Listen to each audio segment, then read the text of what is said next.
avec l'apparition des enceintes connectées et des assistants vocaux en tout genre, on s'est tous déjà posé cette question, c'est est-ce que mon Google Home ou Alexa peuvent m'écouter en permanence? Et la réponse est souvent un peu entourée de fantasmes et de flou plus ou moins entretenu par les marques en mode alors c'est nécessaire pour détecter le Hey Google, mais voilà, promis, on vous écoute jamais à un autre moment, promis. Eh bien, un chercheur en cybersécurité a trouvé la réponse pour nous. Il est effectivement possible de se faire écouter quand on possède un Google Home sans même avoir besoin de la complicité de Google. Seulement un attaquant. Vous allez voir, c'est fou. Alors, il s'appelle Matt Kunz. C'est un hacker éthique. Et donc, son travail, c'est de chercher des trucs. Donc, Matt, il possède un Google Home Mini. Et comme il est curieux, eh ben, il aimerait bien en savoir un peu plus sur comment il fonctionne. Donc, il va commencer à l'utiliser comme n'importe qui. Il ouvre l'appli, il va regarder les paramètres, les fonctions, comprendre un petit peu comment ce truc marche. Et il va faire une première observation, c'est que un Google Home peut avoir plusieurs comptes utilisateurs. Donc, ils peuvent le piloter avec notamment une détection personnalisée de la voix de chaque utilisateur. Et il est assez surpris du nombre de trucs que un compte utilisateur permet de faire. Genre, c'est vraiment très, très permissif. Okay. Et donc, il aimerait en apprendre un petit peu plus sur comment le processus d'ajout d'utilisateurs fonctionne. Dans ce genre de situation, vous avez en général plusieurs possibilités pour investiguer. Soit essayer de récupérer une image du système installée sur la machine du Google Home, ou alors regarder ce qui se passe sur le réseau, par exemple, quelles sont les requêtes qui sont échangées entre l'appareil et des services de votre maison. Le premier cas est assez galère dans le cas d'un Google Home parce qu'il n'y a pas vraiment de système pour retirer le firmware. Je passe. L'autre option était vachement plus simple, donc il commence par ça. C'est ce qu'on appelle un man in the middle, ce qui veut dire qu'il peut observer tout le trafic qui sort du Google Home. Il va faire des observations comme ça. Il prend son appli Home et il appuie sur des boutons, il regarde qu'est-ce qui se passe sur le réseau. Il va par exemple comme ça découvrir que pour redémarrer un Google Home, il faut envoyer une requête à l'adresse IP /setup/reboot. Le truc c'est que si lui il essaye de faire ça depuis son ordinateur, ça marche pas. Évidemment, parce qu'il y a un système d'authentification, il lui manque un token. Ouais. Ce fameux token qui est obtenu quand on a un compte ajouté sur le Google Home. Pas de problème. Il va du coup ajouter un Google secondaire qu'il a sur l'appareil et regarder ce qui se passe. Alors, premier souci à ce moment-là qu'il découvre, c'est que dans le processus d'ajout de l'utilisateur, il faut un moment être à côté de l'appareil pour gérer la création du profil vocal. Et c'est très embêtant parce que un hacking où il faut être présent dans le salon de la victime, genre c'est un peu éclaté. Ouais, non, c'est nul. Mais il va faire à ce moment-là une observation qui va tout changer pour la suite. Il se rend compte que le nom de l'appli Home que tu installes sur ton téléphone Android, eh ben son nom Android, il finit en chromecast.app. Pourquoi? Parce que en fait, quand il cherche un peu, il réalise que les Google Home et les Chromecast partagent en fait exactement le même système d'exploitation. Okay. Ah. C'est un système Chromecast qui est une sorte de variation de Linux en réalité. Ce qui veut dire que il va pouvoir se pencher sur le fonctionnement du Chromecast, ce qui est très intéressant puisque un Chromecast n'a pas de système de profil vocal, parce qu'il n'y a pas de micro évidemment. Donc il va choper un Chromecast qui traînait chez lui et recommencer toute son affaire. Et là, bingo, il découvre que il arrive à avoir une mystérieuse requête qui part vers clients3.google.com. Je n'avais jamais entendu évidemment le nom de cet endroit, mais apparemment, c'est utilisé à un endroit précis, avec des paramètres à l'intérieur. Je passe le détail sur quels sont ces paramètres. Il y a le nom de l'appareil, un certificat, voilà, des trucs.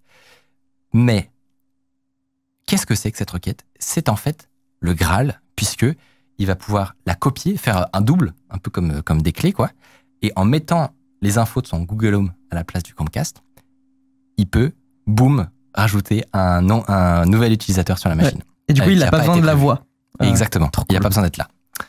Et là, vous vous dites peut-être, ok, super, tout ça pour ça, il va pouvoir lancer Spotify.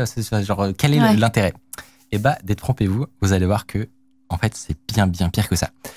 Une fois que vous êtes un utilisateur enregistré dans la Google Home, vous pouvez par exemple créer ce qu'on appelle des routines. Alors, si vous en avez déjà utilisé un, vous savez qu'il y a un système pour déclencher des actions automatiquement, par exemple à certaines heures de la journée. Et ça veut dire quoi? Ça veut dire que déjà à distance, juste avec une fois que son compte est ajouté, il va pouvoir déclencher n'importe quelle commande Google Home arbitraire. Il va évidemment pouvoir manipuler tous les objets connectés qui sont connectés sur le réseau. Donc, ouvrir votre garage pour vous cambrioler, j'en sais rien. Tu peux ouvrir les portes, là. Ouais, vous réveillez toute la nuit avec... la lumière. C'est sympa, les domotiques. Avec du Skrillex en faisant tout clignoter, bon, par exemple. Mais lui, Matt, il veut aller plus loin. Ce qui l'intéresse, c'est, par exemple, pouvoir vous écouter pendant que vous n'êtes pas au courant. Parce que c'est une grosse fouine. Et en fait, il regarde que si en installant une appli sur le Google Home, alors, c'est pas très important, mais ils ont un système d'application, de marketplace où des tiers peuvent utiliser ton Google Home. Tu peux mettre Philips Hue sur ton Google Home et ça te permettra de connecter des objets connectés. Il regarde si avec une installation d'appli comme ça peut pas lui permettre d'activer le micro et d'écouter ce qui se passe. Et en fait, oui et non. C'est-à-dire que ça lui permet effectivement d'écouter ce qui se passe après le Hey Google. Et c'est même pas vraiment l'audio qu'il reçoit, c'est la transcription. Oui. Donc, c'est pas ouf. Pas ouf du tout, ouais. Donc, il continue à réfléchir. Et tout d'un coup, dans son cerveau, ça fait tilt. Il réalise que parmi les commandes qu'il peut faire, c'est appeler un numéro de téléphone. Ouais, ok. Et donc, qu'est-ce qu'il fait? Il lance la commande, il appelle son propre numéro dans une routine, il décroche et bam, il entend absolument tout ce qui se passe grâce au micro. En fait, il vient de transformer le Google Home en mouchard. Ouais. Et le pire dans l'histoire, c'est que le Google Home ne clignote pas, comme quand son micro est activé. Tu sais, quand tu le déclenches, normalement, il fait... Il a des petites lumières. Exactement. Ouais. Parce que là, en fait, il exécute une commande. Du coup, pour lui, c'est pas activation de voix, c'est juste, je suis en train d'exécuter la commande. Du coup, je suis pas actif, quoi. C'est indiqué simplement avec un petit changement, les lumières passent en bleu. Mais en fait, c'est discret, quoi. C'est hyper discret. Faut connaître la notice par cœur, en fait. Exactement. Tu le regardes. C'est même pas écrit dans la notice. Ah oui, super. Ça ressemble à une mise à jour, un truc comme ça, tu vois. Genre, tu te doutes de rien. Le pire, c'est que c'est même pas encore tout. C'est-à-dire que déjà, il a transformé ton Google Home en mouchard, mais il va aller encore plus loin et faire pire que ça. Grâce au Chrome DevTools Protocol, il va pouvoir envoyer des requêtes sur le réseau local à n'importe quel autre appareil. Donc, c'est-à-dire que à distance, il peut essayer de pivoter et potentiellement à essayer de trouver une faille dans un autre appareil, etc. Donc, ça transforme vraiment le Google Home en un mouchard audio, mais aussi en un mouchard réseau, entre guillemets, où il va pouvoir, à partir de là, se balader sur le réseau. Mais pour l'instant, il y a quand même une grosse limite. C'est que tout ça, il a pu le faire sur un réseau Wi-Fi où il avait le mot de passe. Ce qui rend le truc encore un peu limité. Ah oui, parce que tu dois être dans le réseau pour communiquer avec au le moment de l'ajout de l'utilisateur. Ok, ouais. Donc ça reste un petit peu limité. T'es quand même tu vois. protégé par ça. Ouais, ta victime, tu vas pas lui demander juste avant son mot de passe. C'est ça, ouais. Il y a une complexité d'attaque qui est assez élevée. Sauf que. Sauf que, encore une fois. Ce qui serait vraiment cool en réalité, c'est de trouver un contournement à ça. C'est de pouvoir le faire sur n'importe quel réseau. Or, il y a un hacker qui a démontré en 2014 que quand ton Chromecast il perd sa connexion réseau, il va créer un nouveau réseau de configuration. Ouais. Et il existe une méthode que tous les gens qui font du hacking, qui nous écoutent, vont connaître. Ça s'appelle de la désauthentification. On est capable assez facilement de déconnecter n'importe quel appareil de son réseau Wi-Fi. Donc, notre cher Matt, il a juste à faire une attaque de désauthentification sur le Google Home, à rejoindre le réseau Wi-Fi, ajouter le profil utilisateur, et boum, il a installé son Il a accès au Google Home. C'est insane. C'est tellement badant. Mais du coup, il doit quand même être dans les alentours.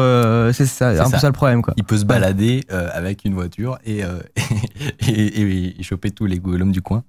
Je sais pas si, comme toi, tu fais aussi des tests d'intrusion et des trucs comme ça. Qu'est-ce que t'en as pensé, genre de... Moi, j'ai trop aimé l'article, mais je crois qu'il parlait aussi qu'il y avait beaucoup de Google Home à cause d'un problème de routeur qui était public sur Internet. Et du coup, avec Shodan, on pouvait les trouver. Et du coup, il a réussi en fait à vraiment les prendre contrôle à distance sans se déplacer à côté, quoi. Ouais. Donc ça, c'est encore plus insane. C'est encore plus fou. Pour le coup, c'est pas un problème du Google Home si mes souvenirs sont bons, mais c'est des mauvaises configurations de routeur. C'est ça. Et effectivement, c'est une catastrophe aussi. Je l'ai pas précisé, mais évidemment, Matt a décidé donc de communiquer cette faille à Google quand il l'a trouvée, et qu'ils l'ont remercié donc avec une prime de 107 500 $. Les gens dans le chat trouvent que c'est pas forcément si cher payé. En fait, en tant que pentester, c'est que ça reste une belle somme, 100 000, mais les gens mettent ça en parallèle du risque.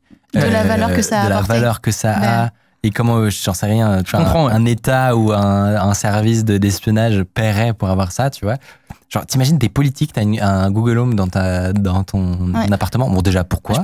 Je pense qu'ils n'ont pas ça. C'est ça, j'espère. En vrai, pour un Google Home, je pense pas que ça coûterait plus cher que 150 000, 200 000. Là où les failles sont payées très très cher, c'est vraiment des Windows Zero Day où tu peux prendre le contrôle à distance, tout ça. Là, on va rentrer sur 1 million, 2 millions, des trucs comme ça. Ouais.